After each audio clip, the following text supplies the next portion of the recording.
सामने आने की हिम्मत ही नहीं हुई, क्योंकि मैं मन से इतना मलिन हूं कि लगा आप सब जान जान जाओगे। बहुत हिम्मत जुटाया, फिर आपके सामने बैठी हूँ, लेकिन मैं इस काबिल नहीं हूँ। प्रभु, आपने अपने सत्संग में बताया था कि श्री जी की कृपा से गुरु मिल जाते हैं। महाराज जी, जिस प्रकार शिष्य गुरु का चुनाव करता है, क्या गुरु भी शिष्य का चुनाव करते हैं?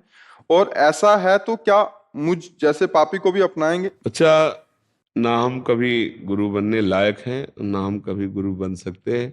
हम एक पोस्टमैन हैं। पोस्टमैन का काम क्या होता है? आई हुई संपत्ति को वहां तक पहुंचा देना, वहां से दस्तखत करवा के वहां बता देना, बस इतना। आपकी बात श्री जी तक और श्री जी की बात आप तक पहुंचा दिया। अपने गुरु श्री जी हैं, गुरु प्रभु हैं, हम उनके नौकर हैं। उनकी बात आपको बता देते हैं, आपकी बात उनको बता देते हैं। जैसे आप कह रही हैं कि हमें गुरुजनों के सामने जाने, ये बड़ा पवित्र हृदय होता है जो ये ऐसे भाव रखता है कि मैं नीच कैसे जाऊं गुरुजनों के सामने, वो सर्वज्ञ है। ये बड़ा पवित्र भाव होता है। ऐसे भाव वालों का निश्चित कल्याण हो जाता है, क्योंकि जिसको गुरु का डर, इष्ट का डर हो गया, वो पापाचरण से बच जाएगा। और जिसको भगवान का डर और गुरु का डर नहीं, हर समय समझो कि गुरु के सीसी कैमरे में आप हो। अगर शिष्य हो तो सदगुरु तुम्हें हर समय देख रहा है। ब्रह्मानंदम परम सुखदम केवलम ज्ञान मूर्तिम। जो गुरु है वो गगन सदसम, आकाश की तरह सर्वत्र व्याप्त तत्व है। जहां तुम अपराध कर रहे हो वहीं वो देख रहा है। बहुत अच्छे भाव हैं कि गुरु जी हमारे सब कुछ जानते हैं, मैं उनके सामने कैसे पेश हूं। अगर ये बात आ गई तो आप फिर अपराध से डरने लगोगे कि गुरु जी जान जाएंगे। जैसे अपने लोगों को ये भय रहता ना, गुरुजनों के सामने गए अगर कोई भी त्रुटि हुई वो जान जाएंगे, और वो केवल नेत्र हमारी तरफ ना दें, भाई यही हमारे लिए दंड होगा। गुरु जी हमें देखे ना, वो ऐसे नेत्र कर लें और हमको हटा दें, इससे बड़ा हमारा दंड और त्रिभुवन में कोई नहीं हो सकता। मार ले, पीट ले, शासन पूर्वक हमको प्रायश्चित के लिए दंड दे, वो तो ठीक है, लेकिन वो नजर से हमें हटा दे, वो हमारी तरफ देखे ना, इससे बड़ा भारी दंड क्या होगा। जिस शिष्य को ये भय है वो कभी पापाचरण कर नहीं सकता। और बात यह है कि गुरु प्रभु हैं, हम उनके सेवक हैं, तो हम उनकी बात आपको बता देते हैं और आपकी प्रार्थना उन तक निवेदन कर देते हैं। तो ये हमें नौकरी मिली है। गुरु तो हैं प्रभु, वंदे कृष्णम जगत गुरु, वही गुरुदेव हैं, वही आचार्य हैं। हाँ, अगर भाव करो तो वही गुरुदेव रूप में है। बंदो गुरुपद कंज, कृपा सिंधु नर रूप हरि, महामोह तम पुंज, जासु वचन रवि कर्ण कर। अगर भाव करो तो सामने गुरुदेव के रूप में वही बैठे बोल रहे हैं। तो अपनी शिष्य की शरणागति ही, गुरु के द्वारा शिष्य स्वीकृत हो तो कल्याण हो जाएगा, ऐसी कोई बात नहीं। गुरु ना कर दे और शिष्य स्वीकार कर ले तो पक्का कल्याण हो जाएगा। शिष्य की स्वीकृति से कल्याण होता है, गुरु की स्वीकृति से नहीं। हम आपको अपना मान रहे हैं, लेकिन आप हमें मान ही नहीं रहे, तो हमारी बात ही नहीं मान रहे, तो आपका कल्याण नहीं होगा। हम कह रहे कोई हम नहीं गुरु तुम्हारे, चल, और आपने निश्चय कर लिया कि मन वचन कर्म से मैं आपको ही गुरु मानता हूं और आपकी आज्ञा में रहूंगा, अपने आप आपका कल्याण हो जाएगा। गुरु स्वरूप आपका कल्याण कर देगा। शिष्य के मानने से गुरु है, गुरु के मानने से शिष्य नहीं है।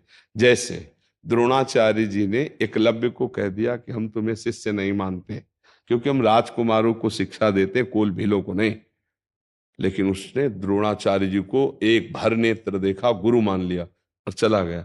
और जंगल में एकांत में द्रोणाचार्य की मिट्टी की मूर्ति बनाकर रोज पूजा करके, गुरु पूजन करके, प्रत्यंचा चढ़ाकर धनुर्विद्या में इतना प्रवीण हुआ कि अर्जुन को प्रगट द्रोणाचार्य जी ने सिखाया उतना बड़ा धनुर्धर अर्जुन नहीं हुआ जितना एकलव्य हुआ। ये तो कहो अंगूठा काट लिया गया इसलिए गुरु दक्षिणा में दे दिया इसलिए नहीं, अर्जुन उसके सामने कुछ नहीं थे। अर्जुन के साथ एक कुत्ता गया हुआ था, तो कुत्ते ने जे हुई भूखा, एकलव्य ने बाणों से उसके मुंह को भर दिया और कहीं रक्त नहीं आया। तो उनका धन्य है तुम्हारा हस्त लागो। इतनी शीघ्रता पूर्वक वो मुंह बंद करे करे तब तक मुंह भर दिया बाणों से। कहा हस्त लागो, और इतनी महानता कि उसको रक्त स्राव नहीं हुआ। कौन तुम्हारे गुरु हैं? उनका हमारे गुरु द्रोणाचार्य हैं। का ऐसा कैसे हो सकता? विश्व का सबसे धनुर्धर होने का मुझे आशीर्वाद दिया था। उनका आओ मैं दिखाऊं, तो अपनी कुटिया में दिखाया, तो द्रोणाचार्य जी की छवि बनाकर। तो द्रोणाचार्य जी को पता भी नहीं था कि एकलव्य मुझे गुरु मानकर ऐसी आराधना कर रहा है, लेकिन भगवान गुरुदेव हैं, वही द्रोणाचार्य जी के जो प्रगट सिखाने पर अर्जुन को जितना हस्तलाघव ने आया, भगवान ने उसको उतना सिखा दिया। तो शिष्य के माने गुरु है ना, गुरु के माने शिष्य नहीं। अगर शिष्य वर्ण कर ले और उनकी बात माने तो कल्याण हो जाए। और हम तो कहते हैं सब हमारे, हमारी बात ना मानो तो कुछ नहीं, हमारे कहने से नहीं होगा, आपके मानने से होगा। ऐसा शास्त्र प्रमाणित है। शिष्य के माने गुरु है, गुरु के माने शिष्य लइए। आप मानो, हम ना माने तो भी आपका परम कल्याण हो जाएगा। हम माने, आप हमारी बात ना मानो तो आपका कल्याण नहीं होगा। आप ये बात समझ रहे हैं?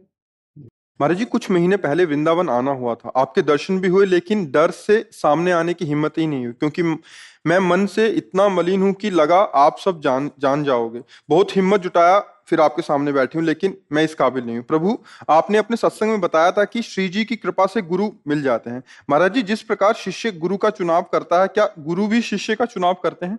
और ऐसा है तो क्या मुझ जैसे पापी को भी अपनाएंगे? अच्छा, ना हम कभी गुरु बनने लायक हैं, ना हम कभी गुरु बन सकते हैं।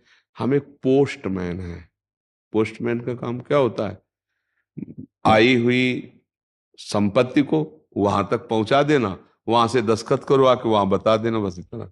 आपकी बात श्री जी तक और श्री जी की बात आप तक पहुंचा दिया।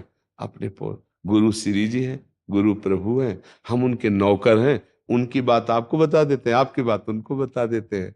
जैसे आप कह रही हैं कि हमें गुरुजनों के सामने जाने, ये बड़ा पवित्र हृदय होता है जो ये ऐसे भाव रखता है कि मैं नीच कैसे जाऊं गुरुजनों के सामने, वो सर्वज्ञ है। ये बड़ा पवित्र भाव होता है। ऐसे भाव वालों का निश्चित कल्याण हो जाता है, क्योंकि जिसको गुरु का डर, इष्ट का डर हो गया, वो पापाचरण से बच जाएगा। और जिसको भगवान का डर और गुरु का डर नहीं, हर समय समझो कि गुरु के सीसी कैमरे में आप हो। अगर शिष्य हो तो सदगुरु तुम्हें हर समय देख रहा है। ब्रह्मानंदम परम सुखदम केवलम ज्ञान मूर्तिम, जो गुरु है वो गगन सदसम, आकाश की तरह सर्वत्र व्याप्त तत्व है। जहां तुम अपराध कर रहे हो वहीं वो देख रहा है। बहुत अच्छे भाव हैं कि गुरु जी हमारे सब कुछ